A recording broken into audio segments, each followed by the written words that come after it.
Have you ever looked at someone and assumed they were nothing, only to find out they owned the very ground you were standing on? In a world where money talks, but true wealth whispers. One woman decided to scream.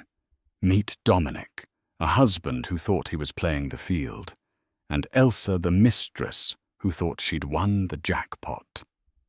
They laughed at his plain wife, Vivian, for wearing old clothes and flying economy, but they didn't know a secret that would shatter their reality. The hotel they slept in, the casino they gambled in, and even the airport they landed at, all belonged to her. This isn't just a breakup, it's a corporate takeover.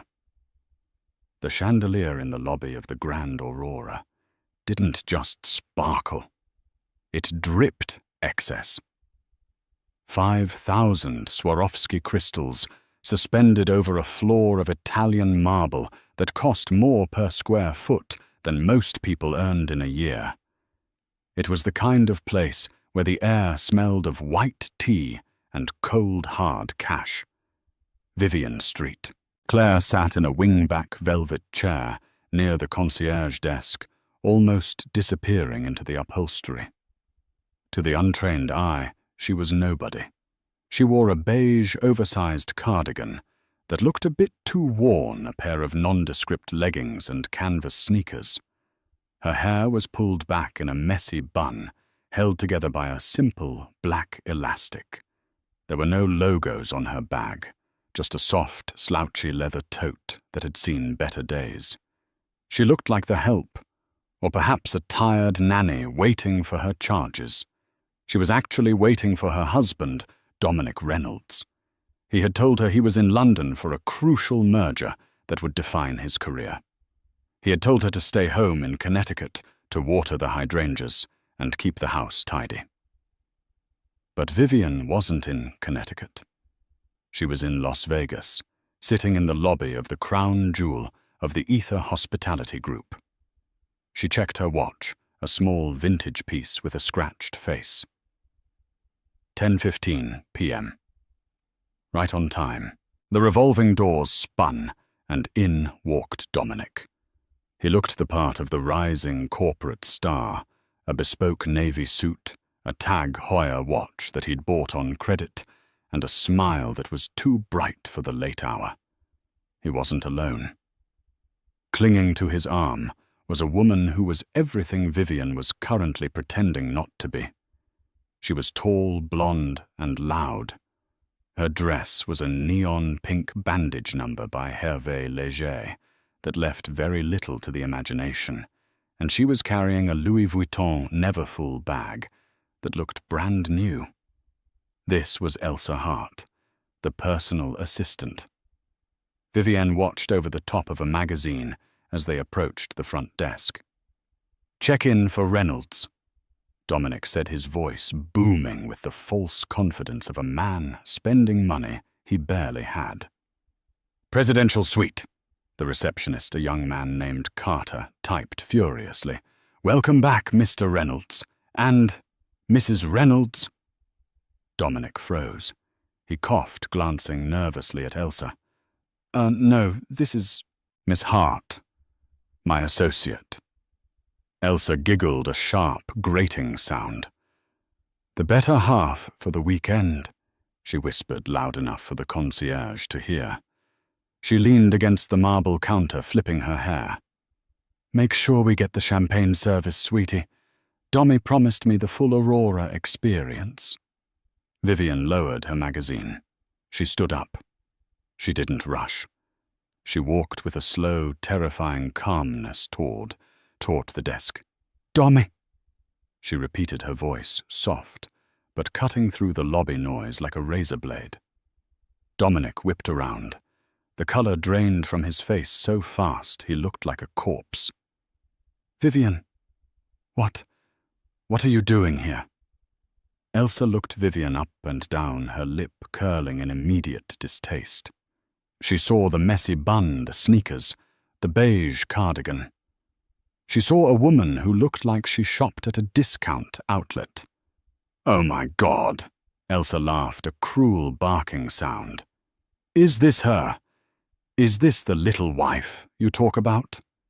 Dom, you're kidding me, Dominic was stammering. Viv, this is work. This is a business trip. You shouldn't be here. You look at you. You're embarrassing me. I'm embarrassing you, Vivian asked, tilting her head. You told me you were in London. Plans changed, Dominic snapped, trying to regain control by raising his voice. And look at you, you show up at a 5-star resort looking like you're here to clean the toilets. Jesus, Viv. Go home.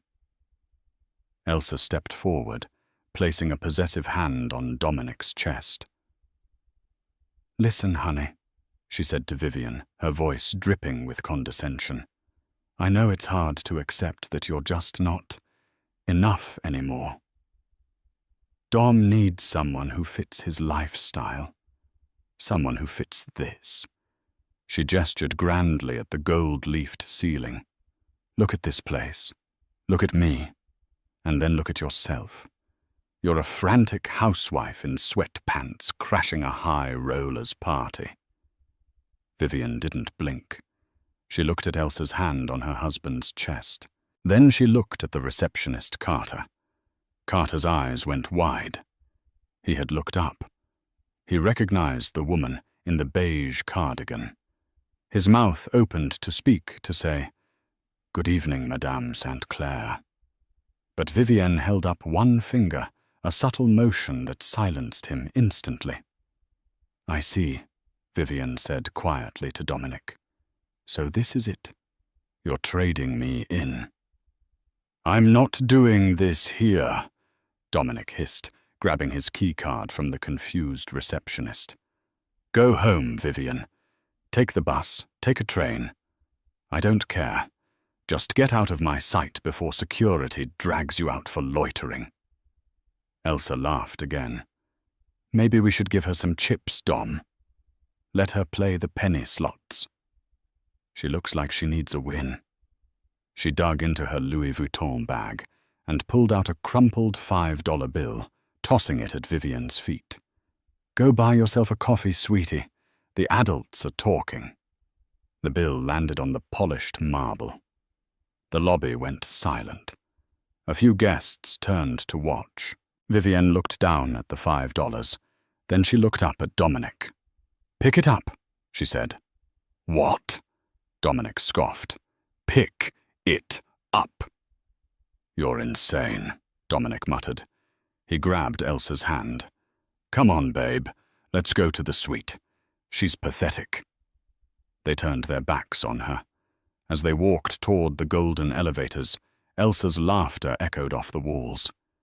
Did you see her shoes, goddom? I did you a favor taking you off that leash. She's practically a peasant. Vivian stood alone in the center of the lobby. Carter, the receptionist, looked terrified. Madame, he whispered, shall I call security? Shall I have them removed? Vivian bent down and picked up the $5 bill. She folded it neatly and placed it in her pocket. No Carter, she said, her voice dropping the frantic housewife act, revealing the steel beneath. Let them enjoy the night. Let them order the champagne. Let them think they own the world. She pulled a phone from her pocket, not the cracked iPhone she used around Dominic, but a sleek black satellite phone. Because tomorrow, Vivian smiled, and it was a smile that promised total scorched earth destruction. I'm going to remind everyone who actually owns it. Dominic Reynolds felt like a king. The presidential suite on the 50th floor was larger than the first house he and Vivian had bought together. It had a wraparound balcony overlooking the neon strip, a grand piano, and a bathroom stocked with Hermes amenities. He poured 2 glasses of Krug champagne, $400 a bottle, charged to the room, of course.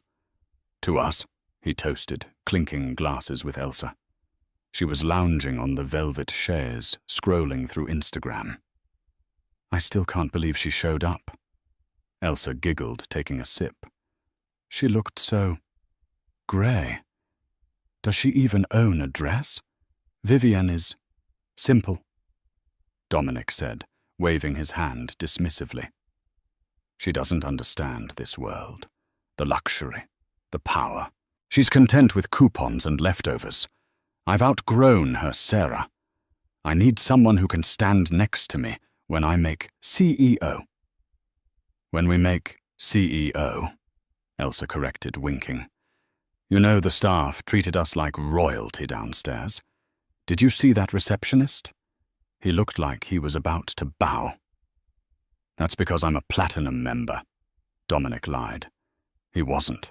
He was using a corporate card that was technically flagged for travel expenses, but he figured he'd bury the cost in the quarterly report.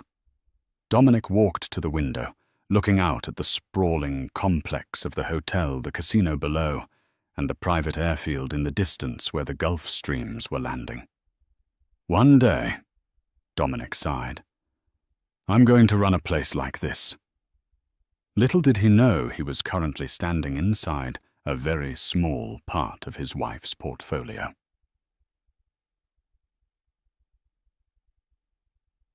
Downstairs, inside the high-limit noir room, a private gambling parlor accessible only by retinal scan, Vivienne St. Clair had changed. Gone were the leggings and the beige cardigan. She was now wearing a midnight blue silk jumpsuit that fit her like a second skin, paired with diamond stud earrings that were small but flawless D-color stones worth more than Dominic's car. Her hair was loose, cascading in waves down her back. She sat at the head of a mahogany conference table in a private office behind the casino floor. Across from her sat the general manager of the hotel, a man named Arthur Sterling, and the head of security, a hulking ex-Mossad agent named Silas. The audit is complete, Madame St. Clair. Arthur said, his hands trembling slightly as he slid a black folder across the table. Vivienne opened it. Her eyes scanned the numbers. Dominic Reynolds, she read aloud. Mid-level Vice President of Sales for Omnitech Solutions. Yes. Arthur nodded. Omnitech is a subsidiary of Ether Group. We acquired them 6 months ago. Vivienne smirked. He doesn't know that, does he? No, madame. The acquisition was kept quiet at the board level. As far as Mr. Reynolds knows, he works for an independent tech firm. He has no idea that his ultimate boss is you. Vivienne closed the folder. And his spending. He has charged $42,000 to the corporate card in the last 3 days. Silas, the security chief, rumbled. The suite, the dinners at Le Cirque. A diamond bracelet from the lobby boutique charged an hour ago. For the mistress, Vivienne noted dryly. Yes, Elsa Hart, former waitress, currently unemployed, though she lists herself as a lifestyle influencer online. Vivienne stood up and walked to the wall of monitors. One screen showed the interior of the presidential suite. She watched Dominic, laughing, pouring more champagne, while Elsa jumped on the bed like a child. He thinks I'm poor, Vivienne murmured. He thinks my family money ran out years ago. He thinks I clip coupons because I have to. She turned back to the men. My grandfather built this empire on one rule: never show your hand until the pot is full. Dominic thinks he's holding a royal flush, but he's playing with monopoly money. What are your orders, madame? Arthur asked. Shall we cut off his credit, lock him out of the room? No, Vivienne said, her eyes gleaming dangerously. That's too easy. I don't want to just kick him out. I want to dismantle him.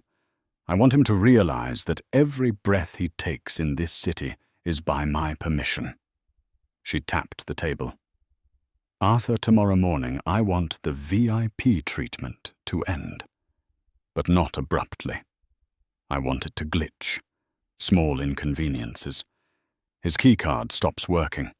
The water in the shower goes cold. The champagne arrives warm. And then... Vivian looked at the monitor where Elsa was now taking selfies with the view. We prepare the airport. I believe they're scheduled to fly out on Friday. Yes, madame.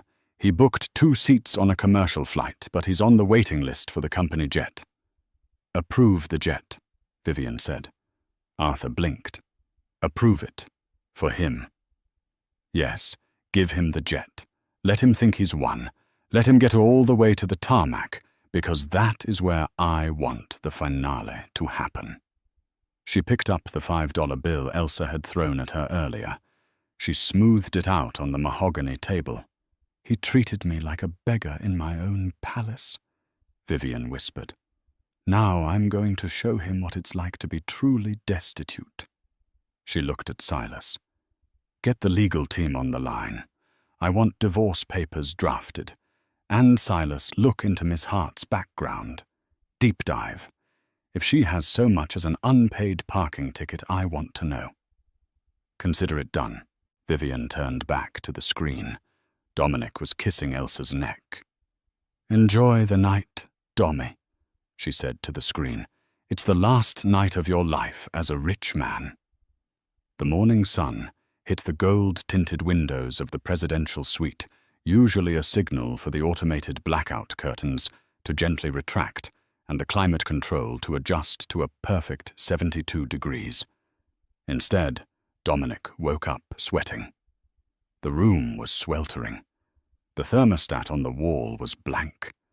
He groaned, his head pounding from the cheap champagne he'd ended up ordering after the Krug ran out another glitch the concierge had apologized for. He kicked off the Egyptian cotton sheets, which were now clinging to his skin, and stumbled toward the bathroom. "Sarah," he called out. "Sarah, it's boiling in here." There was no answer. He pushed open the double doors to the master bath, expecting to find Elsa soaking in the jacuzzi. Instead, he found her wrapped in a towel, furiously tapping on her phone, her hair wet and limp. "Don't bother," she snapped, not looking up. "The water is freezing. I tried to call the front desk for 20 minutes. No answer. Just hold music. And not even good hold music, Dom. It's some awful elevator jazz." Dominic rubbed his temples. "It's probably just a maintenance cycle. I'll go down there and tear a strip off them. Do they know who I am?" "Apparently not," Elsa muttered, "because room service brought breakfast an hour late and they forgot the avocados. Who forgets avocados in a 5-star hotel?" Dominic showered in icy water, gasping and cursing, washing off the sweat of the night before. He dressed quickly, skipping the shave because the backlit mirror wouldn't turn on. He felt a creeping sense of unease, a tiny fracture in his perfect weekend. He found Elsa on the balcony, fanning herself with a room service menu. "Let's just go to the pool," Dominic said, trying to salvage the mood. "I reserved the Emperor Cabana. Private butler misting fans, the works. We'll cool off there." Elsa perked up. "Fine, but you're buying me those earrings we saw in the lobby to make up for the cold shower." "Done," Dominic said, though his stomach tightened. He did a quick mental calculation of his credit limit. It was getting tight. They took the elevator down. It stopped on every single floor from 50 to 1, picking up families with crying children and tourists with oversized backpacks, despite Dominic pressing the Express button repeatedly. When they finally reached the pool deck, the heat was radiating off the concrete. The Oasis pool was a paradise of palm trees and turquoise water. Dominic marched toward the VIP section, the velvet rope parting as he approached the attendant. "Reynolds," Dominic said, adjusting his sunglasses. "Emperor Cabana." The attendant, a young woman with a clipboard, didn't smile. She ran her finger down the list. "I'm sorry, Mr. Reynolds. That reservation was cancelled." "Cancelled?" Dominic's voice rose an octave.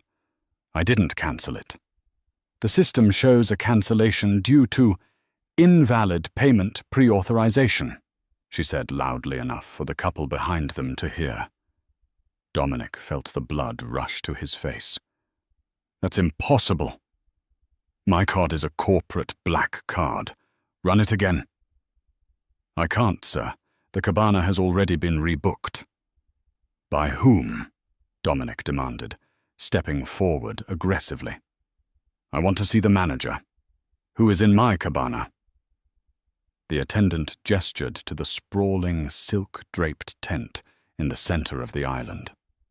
Sitting there back to them was a woman in a wide-brimmed hat, reading a hardcover book. She was being served iced tea by 3 waiters simultaneously. That is a private guest of the owner, the attendant said.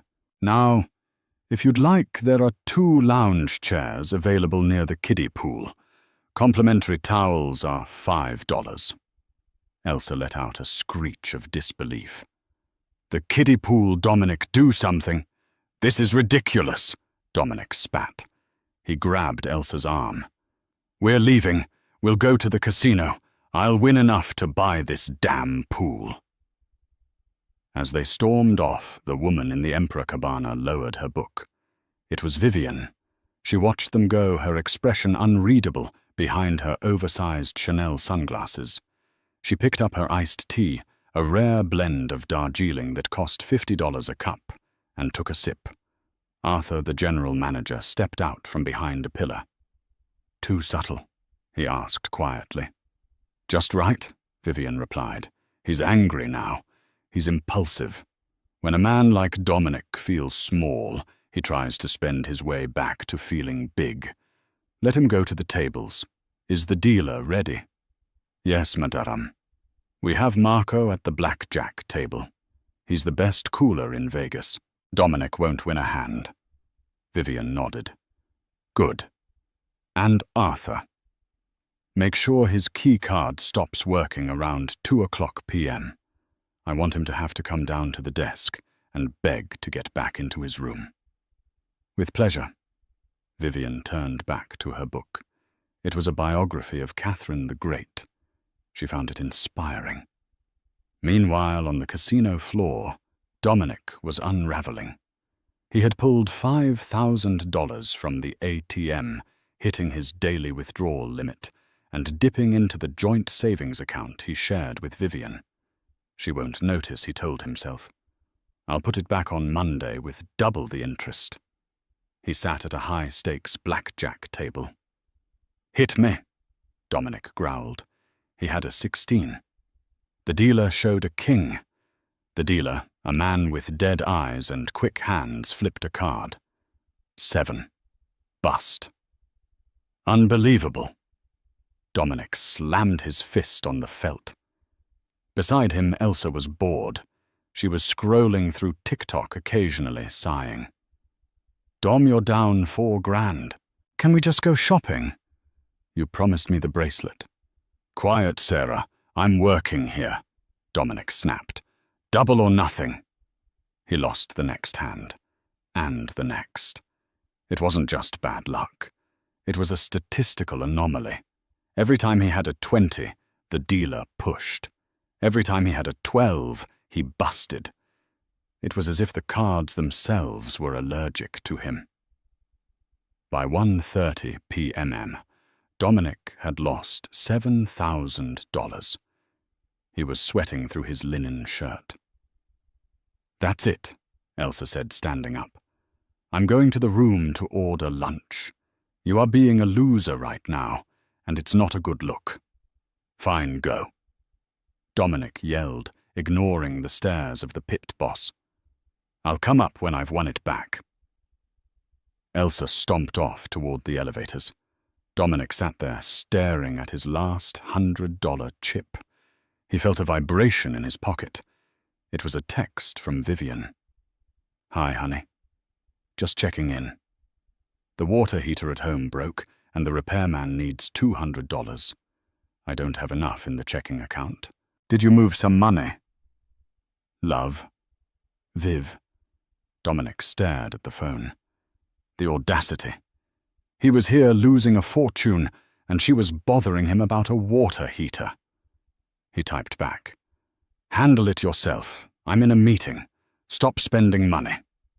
He threw the phone down and pushed his last chip forward. "All in." The dealer flipped an ace and a jack, blackjack, for the house. Dominic stared at the table, his vision swimming. He was broke. Cash broke. He had to use the corporate card for everything else now. He stood up, his legs shaky, and headed for the elevators. He needed a drink, and he needed to scream at someone. When he got to the elevator bank, he saw Elsa arguing with a security guard. "What do you mean, access denied?" she was shrieking. "I am in the presidential suite." "I'm sorry, miss," the guard said calmly. "The keycard is reading invalid. You'll need to go to the front desk to re-verify your payment method." Dominic walked up, his face pale. "What is going on? Your card is declined, Dom," Elsa yelled, hitting him on the chest with her clutch.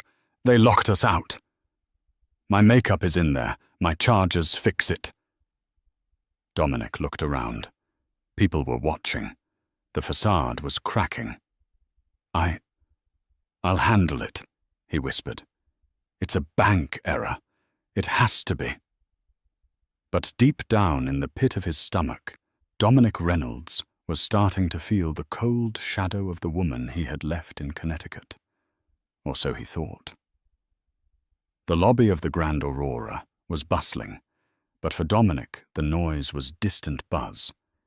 He stood at the reception desk, sweating profusely, while Elsa sat on a nearby bench, refusing to look at him. "Mr. Reynolds," the receptionist said, a different one this time, a woman with a sharp bob and glasses. "I see the issue. The credit card on file, the corporate Amex. It's been flagged for unusual activity. The bank requires voice authorization." "Fine," Dominic said, wiping his forehead. "Give me the phone." "Actually, sir, since the bill currently exceeds the pre-authorization limit by..." She checked the screen. $14,000. We require a secondary form of payment to unlock the room." "I don't have another card on me," Dominic hissed. "Look, I am a vice president at Omnitech. You know we are good for it. Just unlock the damn door." "I can't do that, sir. Company policy." Dominic was about to explode when a man in a sharp grey suit approached him. "Mr. Reynolds?" Dominic turned. "Yes, who are you?" "I'm Silas, head of security," the man said. His voice was deep, gravelly. "We've had a call from your corporate headquarters. They are trying to reach you regarding the merger." Dominic's eyes widened. The merger. The London deal.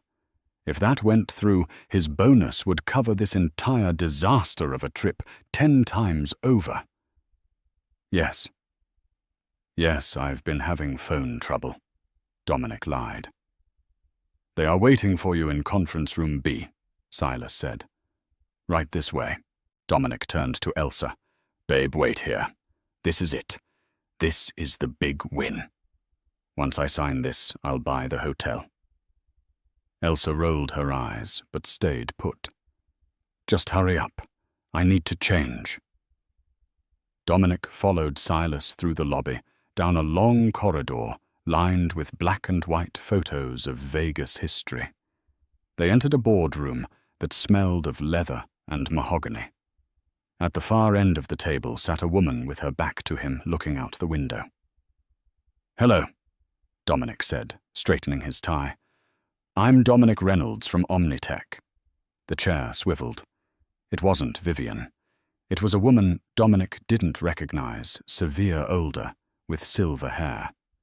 This was Eleanor Vance Vivian's personal attorney, though Dominic didn't know that. "Mr. Reynolds," Eleanor said, not standing up. "I represent the acquisition firm. Please sit." Dominic sat. He felt a surge of confidence. This was his arena. bullshitting in boardrooms. I assume you've seen the quarterly projections. Dominic started engaging his sales voice. Omnitech is poised for 20% growth. We aren't interested in the projections, Mr. Reynolds. Eleanor cut him off gently. We are interested in the assets. She slid a piece of paper across the table. We understand you are currently utilizing the company jet for your return trip. Dominic blinked. Yes, it was approved. My assistant booked it. Indeed. The Gulfstream G650. It's waiting on the tarmac now. Dominic's heart leaped. It's real. The jet was real. That meant the company still valued him. The hotel credit card issue really was just a glitch. Excellent, Dominic said, relaxing. I appreciate the hospitality. There is one condition, Eleanor said. The board wants to meet you, in person, immediately upon your landing in New York. They want to discuss your future role. Of course, Dominic beamed. I'd be honored. Good. The jet leaves in 2 hours. I suggest you gather your things. We have taken the liberty of settling your hotel bill to ensure a swift departure. Dominic nearly collapsed with relief. You paid the bill. It has been absorbed into the acquisition costs, Eleanor said with a tight smile. Consider it a signing bonus. Dominic stood up, feeling 10 feet tall. Thank you. You won't regret this. He practically ran out of the room. Back in the lobby, he grabbed Elsa and spun her around. We're back, baby, he shouted. They paid the bill. The merger is happening, and we are taking the private jet home. Elsa's mood flipped instantly. The jet. The private one. Oh my God. Dom, I need to take pictures. Let's go pack. We have a plane to catch. Up in the penthouse, no longer the presidential suite, but the owner's penthouse on the top floor. Vivian watched the feed from the boardroom. Eleanor walked in. He took the bait, Madame St. Clair. He thinks he's being promoted, Vivian said, staring at the screen where Dominic was high-fiving a confused bellboy. He thinks the company paid his bill. He doesn't realize that he is the liability we are acquiring, Eleanor noted. Vivian turned away from the screen. She walked over to a mannequin where a new outfit was waiting. It wasn't the beige cardigan. It wasn't the silk jumpsuit. It was a power suit. White, sharp, the kind of suit a woman wears when she is about to execute a hostile takeover. Is the plane crew ready? Vivian asked. Yes, Silas answered from the doorway. Captain Miller knows the plan. They will board. They will taxi. But they won't take off immediately. Why not? Because, Vivian smiled, the owner needs to board first. You're flying with them? Eleanor asked, surprised. Oh no, Vivian corrected.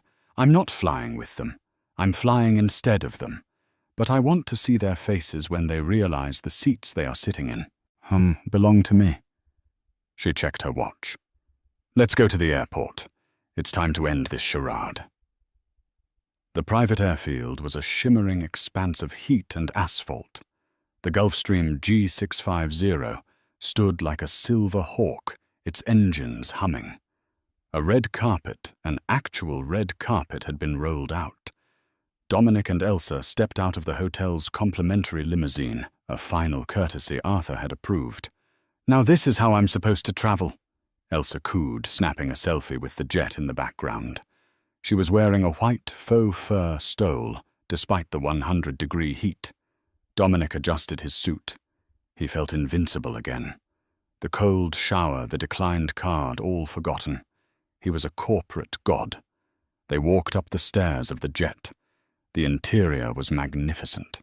Cream leather seats, gold fittings, a bar stocked with vintage scotch. Welcome aboard, Mr. Reynolds, the flight attendant said. She was professional cold. Champagne, Elsa ordered, flopping into a window seat. And make it the good stuff. I'm afraid we can't serve alcohol on the ground. Miss, the attendant said. Whatever. Just get us in the air. Dominic waved his hand. He buckled his seatbelt. New York, here we come. Goodbye, Vegas. Goodbye, poverty. He closed his eyes, visualizing his new office. Suddenly, the pilot's voice crackled over the intercom. Ladies and gentlemen, this is Captain Miller. We have a slight delay. We are waiting for the final passenger manifest to be cleared by the owner. Owner? Dominic opened his eyes. I thought this was a corporate jet. Omnitech owns it. Maybe the CEO is coming, Elsa asked, suddenly nervous. Dom, should I put my shoes back on? Before Dominic could answer, a black SUV rolled onto the tarmac. It didn't stop at the gate. It drove straight up to the plane stairs. Dominic peered out the window. Who is that? The door of the SUV opened. First, a security guard stepped out. Silas. Then a woman. She was wearing a white suit that looked like it cost more than Dominic's life insurance policy. Her hair was blown out in perfect waves. She carried a briefcase that looked like a weapon. Dominic squinted. The woman looked familiar. But the posture, the walk, it was so commanding, so regal. She walked up the stairs of the plane. Dominic unbuckled his seatbelt. I should greet them. It must be the chairman's wife. He stood up and straightened his jacket. The cabin door opened. The woman stepped inside. She took off her sunglasses slowly. Dominic's jaw dropped. His knees actually buckled, and he had to grab the headrest to stay upright. Elsa looked up from her phone, gasped, and dropped it. Vivian, Dominic choked out. The word felt like sand in his throat. Vivian St. Clair didn't look at him. She handed her briefcase to the flight attendant. Thank you, Sarah, Vivian said to the attendant. You can prep the cabin for departure. Yes, Mrs. Reynolds St. Clair, the attendant replied deferentially. Vivian finally turned her gaze to Dominic. It wasn't the gaze of a wife looking at her husband. It was the gaze of a predator looking at wounded prey. You're in my seat, Dominic, she said calmly. Your seat, Dominic stammered. Viv, what are you doing here? How did you get on the tarmac? This is the company jet. Vivian laughed. It was a soft, terrifying sound. Oh, darling, she said, stepping closer, smelling of expensive perfume and victory. You really haven't figured it out yet. Have you? Omnitech didn't pay your hotel bill. I did. Omnitech didn't approve the jet. I did. I don't understand, Dominic whispered. Omnitech, Vivian said, enunciating every syllable, is a subsidiary of Ether Hospitality, which is a holding of the St. Clair Trust. She leaned in close, her eyes locking onto his. I don't just water the hydrangeas, Dominic. I own the water company. I own the hotel. I own this plane. And as of this morning, she pulled a document from her inner pocket and dropped it on his tray table. I own you. The silence inside the cabin of the Gulf Stream was heavier than the humid air outside. Dominic stared at the document on the tray table. It was a deed of trust, notarized and stamped. The St. Clair Family Trust. Listed assets included Ether Hospitality Group, Vanguard Aviation, and Omnitech Global. This is fake. Dominic stammered, his voice cracking. Your father. He lost everything in 08. You told me. You told me we had to live on my salary, because there was nothing left. Vivian sat in the leather seat opposite him, crossing her legs. She looked like a queen addressing a peasant who had wandered into the throne room. I told you my father lost his liquidity, Vivian corrected coolly. I never said he lost the assets. We moved into the growth phase. We lived quietly to reinvest the dividends. I drove a Honda, so this company could buy your company. I clipped coupons, so we could acquire the airline you're sitting in. She leaned forward, her eyes hard as diamonds. I played the role of the supportive, frugal wife because I thought we were building something together, Dominic. I thought we were a team. I didn't realize I was just the bankroll for your midlife crisis. Elsa, who had been frozen in shock, suddenly found her voice, the survival instinct of a parasite kicking in. "Vivian, Mrs. Reynolds," Elsa said, her voice trembling with a fake sweetness. "You have to understand. I didn't know. Dom told me you were separated. He said you were legally roommates." "Shut up, Elsa," Dominic and Vivian said in unison. Vivian turned her gaze to the mistress. "And you, the lifestyle influencer. I had Silas run your socials. You have 12,000 followers, and 11,000 of them are bots you bought in Pakistan. You're not an influencer. You're a line item on my husband's credit card statement. A very expensive, tacky line item." Elsa's mouth opened and closed like a fish. "Now," Vivian checked her watch, "I have a board meeting in New York at 8 p.m. This plane is scheduled for takeoff in 10 minutes. "Great." Dominic exhaled, wiping sweat from his upper lip. "Look, Viv. Honey. We can talk about this in the air. We can fix this. I've been stressed. The pressure at work. I made a mistake. But we're married. We can work it out." He reached for her hand. Vivian pulled back as if he were radioactive. "You seem to be confused, Dominic," she said softly. "I said this plane is taking off. I didn't say you were on it." Dominic froze. "What? Get out," Vivian said. "You can't leave us here," Elsa shrieked. "We're in the middle of a private airfield. It's 100 degrees outside. How are we supposed to get home? Commercial." Vivian shrugged. "I hear Spirit Airlines has a sale on middle seats, although given that I've frozen all your assets, Dominic, you might want to look into a Greyhound bus."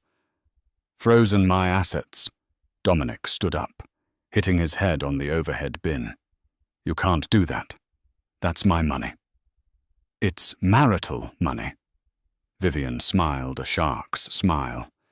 "And since I suspect you're about to be unemployed, I've petitioned the court to freeze the accounts to prevent wasteful dissipation. Buying a diamond bracelet for a mistress counts as wasteful, by the way." She pressed the call button. "Silas." The large security chief appeared in the doorway of the plane. "Mr. Reynolds and Miss Hart are leaving now," Vivian said. "Help them with their luggage, and by help I mean throw it on the tarmac." "No, my Louis Vuitton!" Elsa screamed as Silas grabbed her bag and tossed it out the door. It hit the asphalt with a sickening crunch. "Dominic, move," Silas grunted.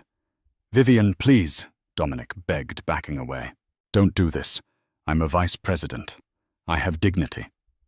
"You left your dignity in the casino when you tried to gamble with my money," Vivian said, picking up a magazine.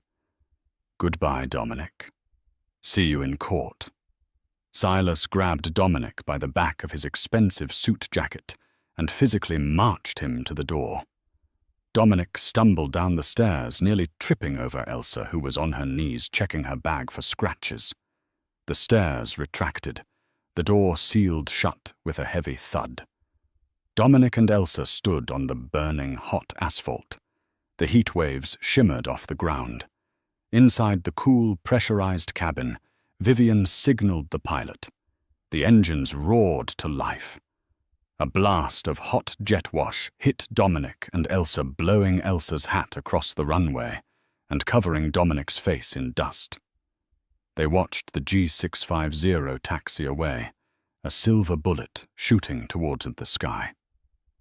"My phone is dead," Elsa cried, holding up her device. "And I don't have any cash." "You have cash, right, Dom?" Dominic checked his pockets. He had the $5 bill Vivian had forced him to pick up in the lobby yesterday. That was it. He looked at the $5. Then he looked at the distant terminal building, a mile-long walk across the sun-scorched restricted zone. "Start walking," Dominic muttered. "I hate you," Elsa screamed, throwing her heels at him. "This is all your fault." "Shut up," Dominic roared back, the reality of his situation finally crashing down on him. "Just shut up and walk." Monday morning in Connecticut usually brought Dominic a sense of superiority. He would drive his leased BMW into the Omnitech parking lot park in his reserved spot and walk in like he owned the place. This Monday was different. He had arrived back in Connecticut at 3 a.m. after a 13-hour nightmare involving a delayed budget flight, a middle seat next to a man eating tuna salad, and a $200 Uber ride he had to beg the driver to charge to his already over-limit credit card, promising a cash tip he didn't have. He hadn't gone home. He was terrified to face Vivian. He had slept in his car in the office parking lot. He woke up at 7:30 a.m. with a stiff neck and a suit that looked like he'd slept in it, because he had. He tried to splash water on his face in the lobby bathroom, but the dark circles under his eyes were permanent. "I just need to get to my office," he told himself. "If I can get to my desk, I can access the company accounts. I can move some numbers around. I can fix this." He took the elevator to the 12th floor. The office was buzzing. Phones were ringing. People were typing. But as Dominic walked down the central aisle, the noise died down. Heads turned. Whispers started. "Is that him? Look at his suit. I heard she owns the whole building." Dominic kept his head down, marching toward his corner office. He reached the glass door with his nameplate, Dominic Reynolds, VP of Sales. He reached for the handle. It was locked. He tapped his keycard against the reader. Beep, beep. Access denied. "Stupid thing," Dominic muttered, tapping it harder. Beep, beep. "Mr. Reynolds." Dominic turned. Standing behind him wasn't his assistant, Sarah. It was the director of human resources, a woman named Karen, who usually smiled at his jokes. She wasn't smiling today. Beside her stood two large men in security uniforms. "Karen." Dominic forced a laugh. "My keycard is acting up. Must be the magnetic strip."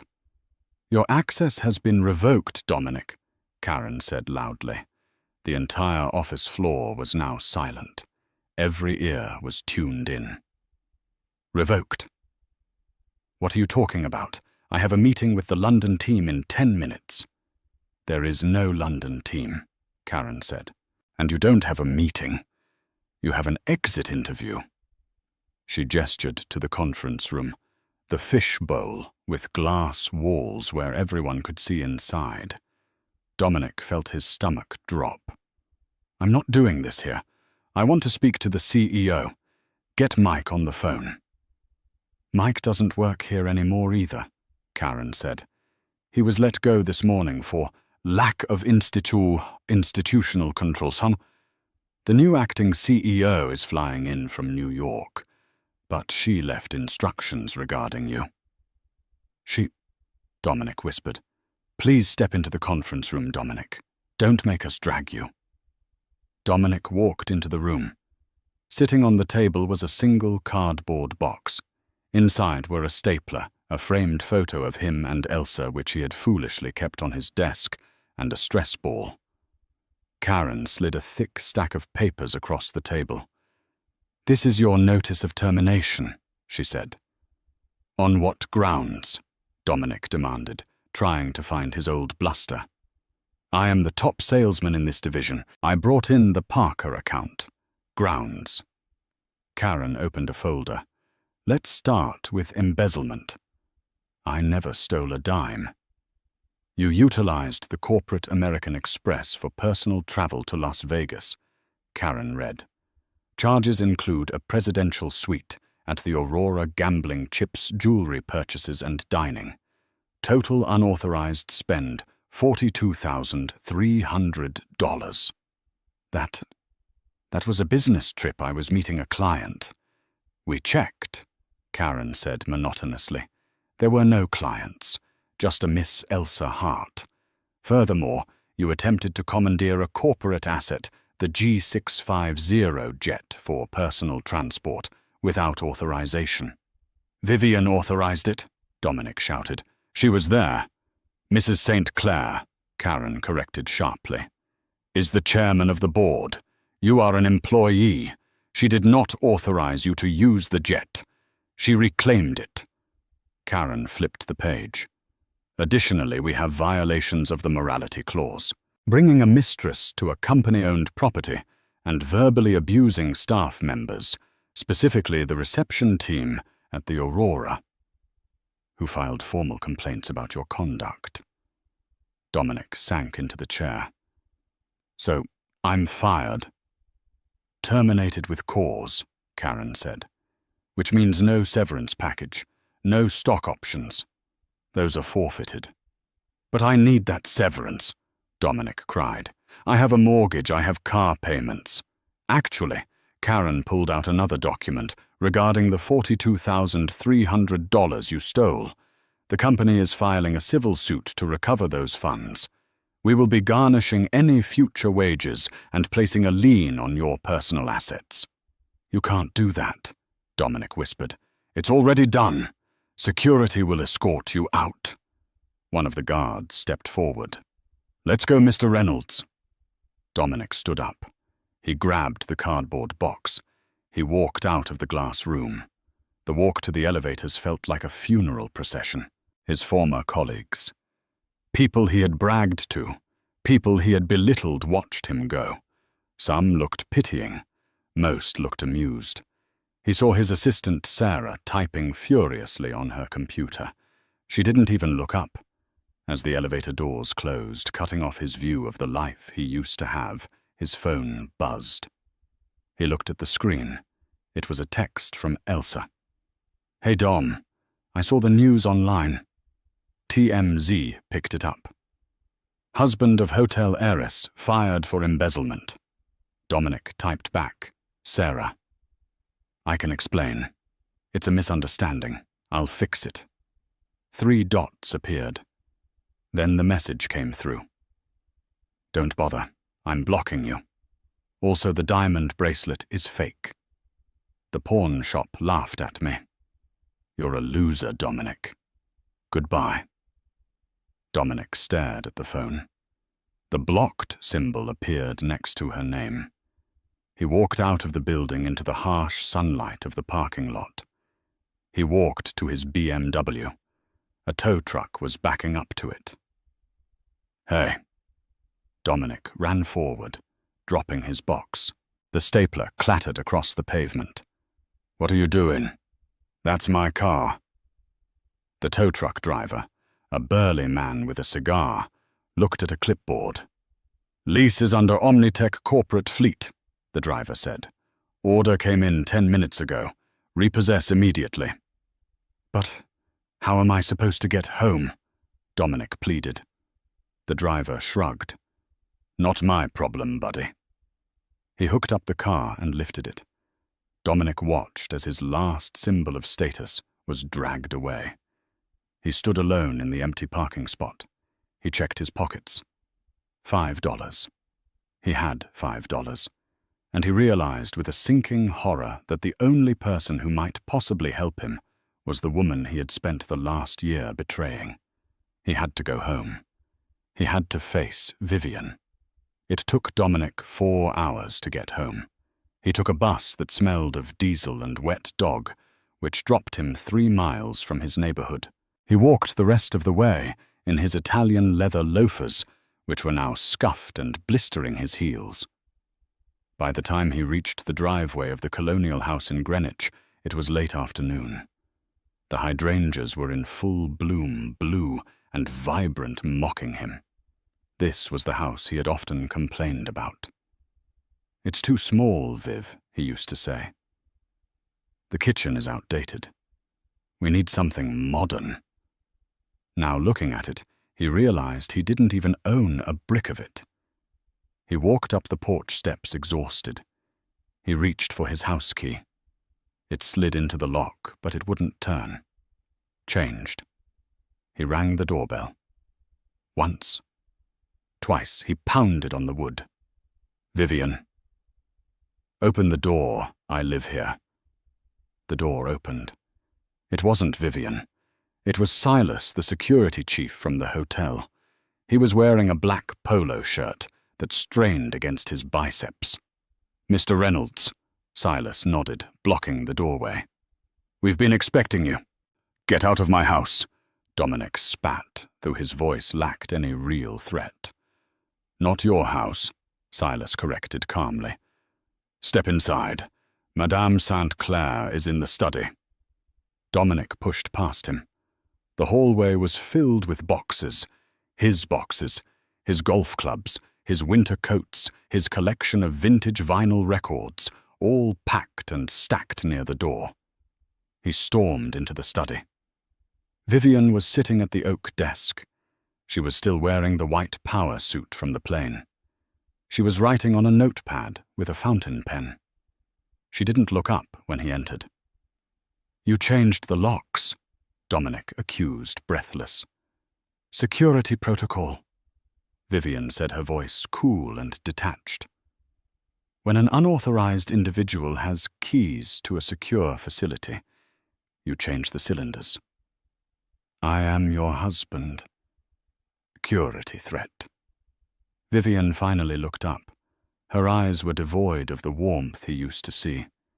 There was no anger, which was worse. There was only indifference. "You are a liability, Dominic, and my family didn't stay wealthy for 4 generations by keeping liabilities on the payroll." Dominic slumped into a chair, one of the leather wingbacks he loved. "Viv, please," he said, his voice breaking. "Can we stop the act? I know you're angry. I know I screwed up. But you deceived me too. You lied to me for 5 years. You pretended to be poor." Vivian stood up slowly. She walked around the desk and leaned against the edge, crossing her arms. "I didn't lie, Dominic. I omitted. And do you know why? Because you didn't trust me," Dominic said bitterly. "Because I wanted to be loved," she replied softly. "My whole life, men have looked at me and seen a bank account. They saw the St. Clair, name the hotels, the influence. They didn't see me. When I met you, you were different. You were ambitious, yes, but you seemed genuine. You didn't know who I was. I wanted to see if you could love Vivian, the woman, not Vivian, the heiress." She walked over to the window, looking out at the garden she had tended with her own hands. "I gave you a life, Dominic. A good life. I supported your career. I comforted you when you lost accounts. I made this house a home. But it wasn't enough, was it? You needed the flash. You needed the status. And the moment you thought you had outgrown me, the moment you thought you were a big shot, you discarded me like yesterday's trash." "I didn't discard you," Dominic protested. "It was just a fling. You took her to my hotel." Vivian snapped, her voice rising for the first time. "You slept in my suite. You laughed at me in my lobby. You threw $5 at me on my floor." She reached into her pocket and pulled out the crumpled $5 bill. She flicked it at him. It hit his chest and fluttered to the floor. "Here, you might need this." Dominic stared at the bill. "So what now?" he whispered. "You divorce me. You take half my stuff." Vivian laughed dryly. Half. Oh, Dominic, you really didn't read the papers we signed before the wedding, did you? Dominic frowned. The prenup I insisted on, that I wanted to protect my 401k. Yes. Vivian smiled. You were so worried about your $50,000 in savings that you demanded a strict separation of assets. You insisted that what is mine, and what is yours is yours. She picked up a blue folder from the desk. My lawyers were thrilled. You signed away any claim to the St. Clair estate. You signed away alimony. You signed away the house which is held by the trust. You walked into a fortress and locked yourself out. She tossed the folder onto his lap. This is the divorce decree. It's already filed. You leave with exactly what you brought into this marriage, which after the lawsuit for the money you stole from the company is effectively zero. Dominic felt the room spinning. It was a total checkmate. He had built his own prison brick by arrogant brick. Where am I supposed to go? He asked, his voice trembling. Vivian, I have nowhere. I heard Elsa is looking for a roommate, Vivian said icily, though I doubt she'll take you without a credit card. She pressed a button on her desk phone. Silas. He's ready. Silas appeared in the doorway. Time to go, Mr. Reynolds. Dominic stood up. He looked at Vivian one last time. He wanted to scream, to beg, to apologize. But looking at her, standing there in her suit, powerful and untouchable, he realized he had never really known her at all. He had been living with a sleeping dragon, and he had been foolish enough to poke it. Goodbye, Dominic, she said, turning her back to him to rearrange a vase of flowers. Silas grabbed Dominic's arm, not gently. He escorted him out of the study down the hallway, past the photos of their wedding that were already being taken down by a maid. They reached the front door. Silas shoved a dolly loaded with boxes onto the porch. The Uber is waiting at the curb, Silas said. Madame paid for it. It's a pool ride. You're sharing with 2 others. The heavy oak door slammed shut. The deadbolt clicked. Dominic stood on the porch, surrounded by his cardboard boxes. The sun was setting, casting long shadows across the lawn he used to think was his. He dragged his boxes down the driveway to the waiting Toyota Camry. The driver popped the trunk. It was already half full. Dominic squeezed his life into the remaining space. He climbed into the back seat, squeezing next to a teenager listening to loud music. As the car pulled away, Dominic looked back at the house. The lights in the study turned off. The lights in the master bedroom turned on. Vivienne was moving on. The mistress was gone. The job was gone. The money was gone. He reached into his pocket, and his fingers brushed the crumpled paper. He pulled it out. $5. He started to laugh, a low, hysterical laugh that made the teenager next to him inch away. He laughed until tears ran down his face, realizing that the joke in the end was entirely on him. And that is the tragic yet satisfying downfall of Dominic Reynolds. He chased the glitter and lost the gold. He thought power came from a credit card limit, and a loud mistress, never realizing that true power, the kind Vivian held, doesn't need to shout to be heard. It's a brutal lesson. Be careful who you step on while climbing the ladder, because they might just own the building. Dominic learned the hard way that when you laugh at your partner, you better make sure you aren't standing on a trap door they control. What would you have done if you were Vivian? Would you have forgiven him, or was the airport takedown exactly what he deserved? Let me know in the comments below. I read every single one. If you enjoyed this story of karma and justice, please smash that like button. It really helps the channel grow. And don't forget to subscribe and hit the bell icon so you never miss the next dramatic real-life story. Thanks for watching and see you in the next video.